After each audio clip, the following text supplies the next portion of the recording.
Welcome to our comprehensive dive into the world of artificial intelligence, often called AI.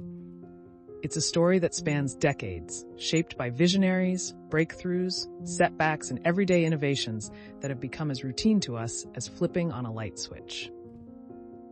Over the next few minutes, we'll trace how AI grew from an abstract dream in laboratories to an indispensable companion in our homes, offices, and pockets. We'll explore pivotal moments in history, reflect on why AI sometimes thrives out of sight, and discuss how our growing awareness is transforming both AI and society. By the end, you'll have a deeper appreciation for where AI has been, where it's going, and why it matters for all of us. Our journey begins in the mid-20th century, when the prospect of thinking machines captured the collective imagination. British mathematician Alan Turing sparked excitement with his famous question: could a computer ever convincingly imitate a human mind? In 1950, he proposed the Turing test as a way to measure that possibility. If a human can't distinguish a computer from a person through conversation alone, the machine would effectively be intelligent. It was a groundbreaking idea, and it challenged scientists and philosophers worldwide to reconsider what intelligence really means. Just a few years later, in 1956, researchers at Dartmouth College, including John McCarthy and Marvin Minsky, coined the term artificial intelligence. With this bold move, they launched a whole new academic field built around one grand ambition: can we program machines to think, learn, and reason like us? Optimism was high, and the progress initially seemed astonishing. Scientists built programs that could solve complex math problems and even play decent games of checkers. One of the seminal achievements of the early era was the perceptron, an early neural network created by Frank Rosenblatt. It could learn to recognize simple patterns, proving that machines weren't limited to following set rules. They could adapt based on experience. Around the same time, the first industrial robot, nicknamed Unimate, quietly debuted on a General Motors assembly line, showing how automated decision-making could revolutionize factory work. It was hardly glamorous, a bulky arm lifting heavy metal parts, but it was a hint of the automation that would reshape industries worldwide. From these first breakthroughs, many believed human-level AI was just around the corner. Some pioneers even predicted that within 20 years, machines would handle any task a person could do. Little did they know how many twists, turns, and recalibrations lay ahead. Despite the whirlwind of excitement in the 50s and 60s, the AI community soon faced the stubborn reality that replicating human-like intelligence wasn't easy. By the early 1970s, progress stalled. Computers at the time were too slow, too expensive, and too literal to fulfill the lofty visions set forth by AI's founders. Governments grew skeptical about pouring funds into a field that wasn't delivering short-term results. In 1973, Britain's Lighthill report sharply criticized the limited progress in AI research, prompting a wave of funding cuts. The situation was dire enough that researchers worldwide referred to the period as an AI winter. This wasn't a purely British phenomenon. It spanned the globe as institutions from the US to the Soviet Union also slashed their AI budgets. Yet, out of the limelight, AI continued evolving in unexpected ways. Expert systems, essentially large collections of if-then rules, proved surprisingly effective for narrow tasks like diagnosing infections or analyzing chemical compounds. Financial institutions started using computer models to assess credit risk, foreshadowing modern lending practices. These developments weren't as dazzling as the dream of human-level intelligence, but they were quietly practical and lucrative. Then came 1997. A year that would change public perception of AI. IBM's supercomputer Deep Blue faced world chess champion Garry Kasparov in a match that captured global headlines. When Deep Blue triumphed, it was more than a symbolic victory. It suggested that machines could outsmart humans in a realm once thought uniquely ours: strategic thinking. Though chess is ultimately a highly constrained game, the event invigorated both scientific and mainstream interest in AI. By the late 1990s, faster processors, larger datasets, and new mathematical approaches began to melt the AI winter. Researchers realized that while building a human-like intelligence was still elusive, computers excelled at data crunching and pattern finding. And that alone could yield tremendous commercial and scientific results. As we stepped into the 21st century, AI quietly morphed from a laboratory curiosity into a practical toolkit embedded in our digital services.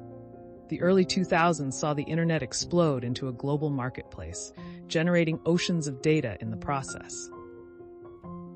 Whether it was through email, online shopping, or digital entertainment platforms, AI-driven algorithms used this data to refine their insights and predictions. One of the most striking examples was the surge in spam filtering.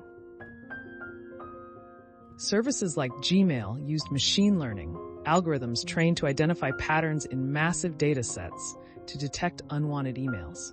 By analyzing which messages people flagged as spam, these filters became uncannily effective, blocking out the noise before it hit your inbox. Many of us hardly thought of it as AI. It was just a time saver that made emailing more pleasant. E-commerce and media sites discovered that recommendation engines could personalize your experience, boosting both user satisfaction and their own sales.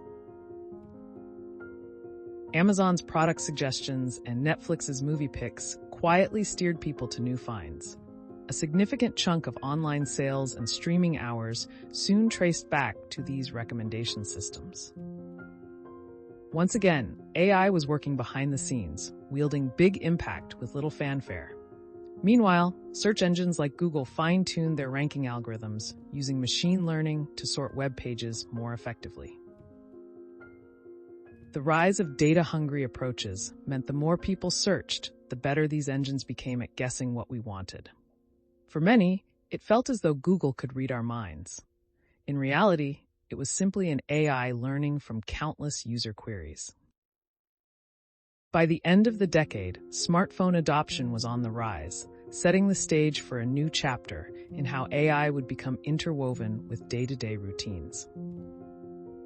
The 2010s unleashed AI in the form we recognize today, in the palm of our hands, thanks to the smartphone revolution. Now, each of us carried a powerful computer that not only connected us to the internet, but also tracked our location, captured images, recorded speech, and collected streams of usage data. This environment proved ripe for AI breakthroughs. Voice assistants like Apple's Siri and Google Assistant transformed how we interact with devices. What started with a simple, at times novelty feature, Siri, what's the weather, quickly became an everyday convenience. Deep learning techniques powered by ever-stronger GPUs let these assistants interpret natural speech far more accurately than earlier attempts. Suddenly, everyday consumers were speaking naturally to a machine and receiving coherent answers. On the road, apps like Google Maps and Waze used real-time traffic data and machine learning models to predict congestions, find the fastest route, and adjust your ETA on the fly. Billions of kilometers of driving data fed these algorithms, making them more precise. Whether you were commuting in Los Angeles or navigating the streets of London, you benefited from AI every time you glanced at your phone for directions.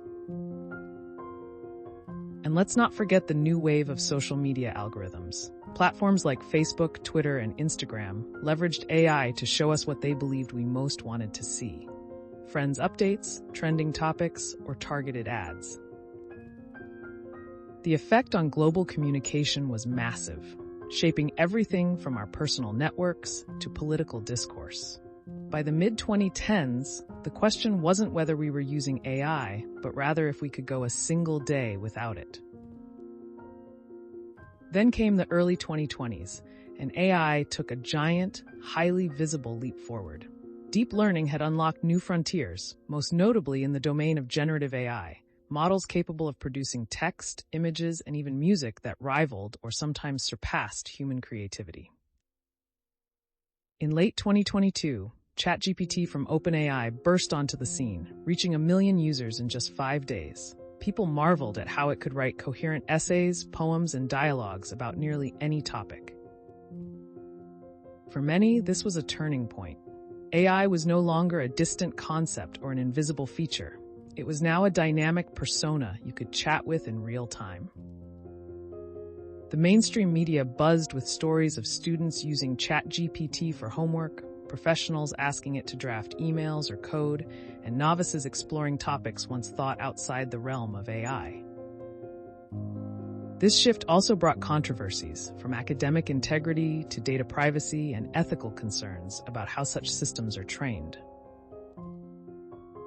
Governments and regulatory bodies took note.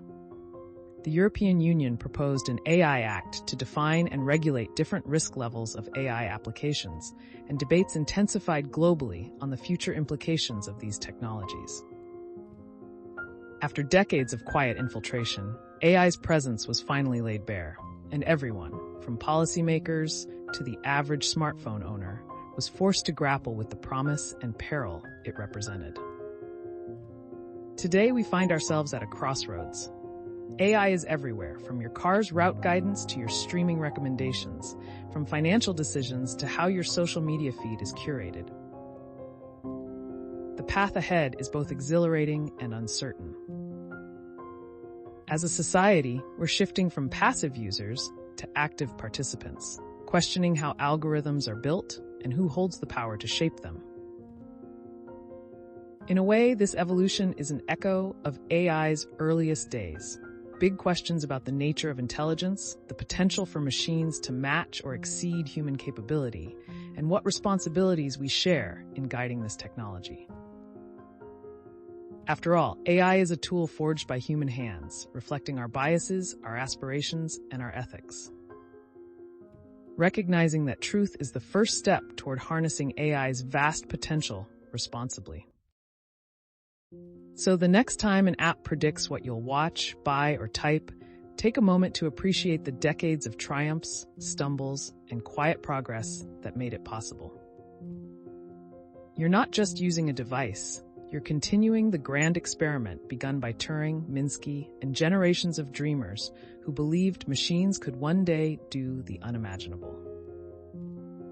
As we move forward, let's remember that the story of AI is, at heart, a human story, and we all have a role in shaping the chapters still to come.